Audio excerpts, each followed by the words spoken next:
because we like being followed. Mm-hmm. Into the streets, into our homes. Into our lives.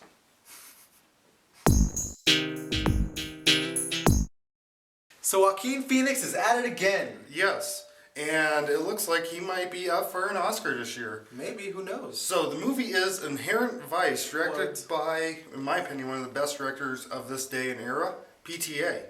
It stars Reese Witherspoon. She's back in a movie with Joaquin Phoenix. Last time that happened, won her Academy Award, if you remember correctly. But not him.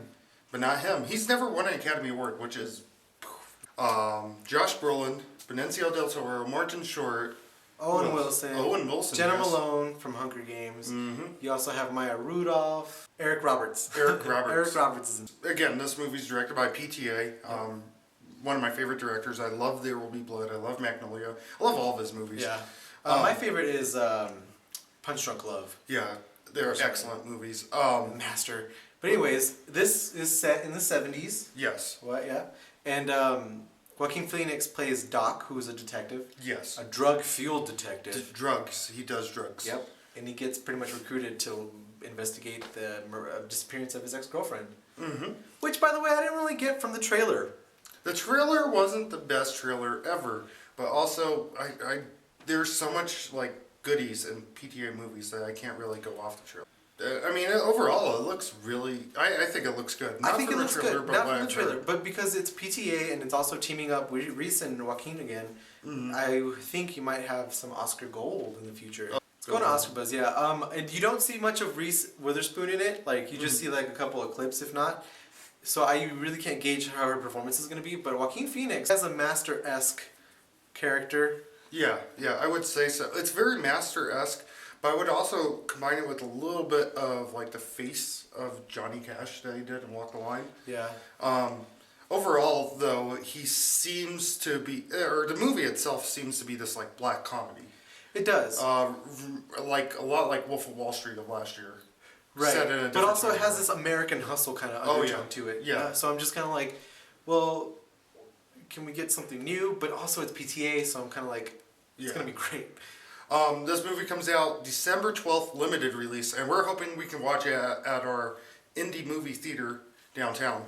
But for everybody else, it's January 9th, which that's one thing about PTA movies I hate, is that this limited release garbage with them.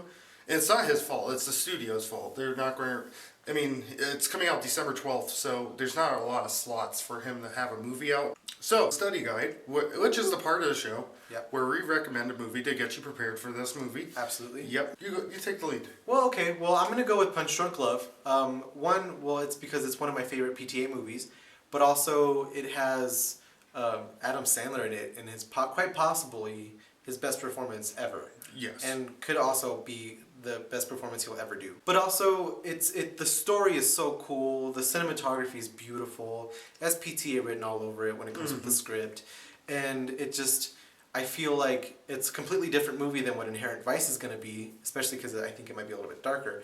But Barry Egan, the character in Punch Drunk Love, is very dark in general on the inside.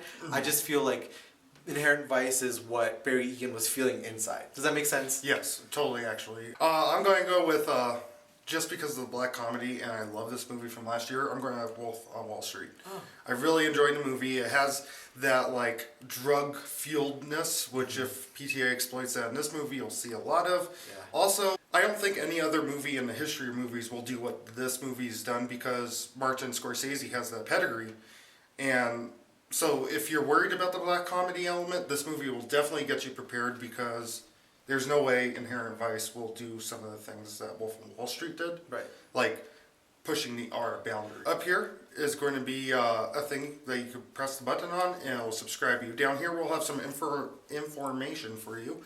And make sure you follow us.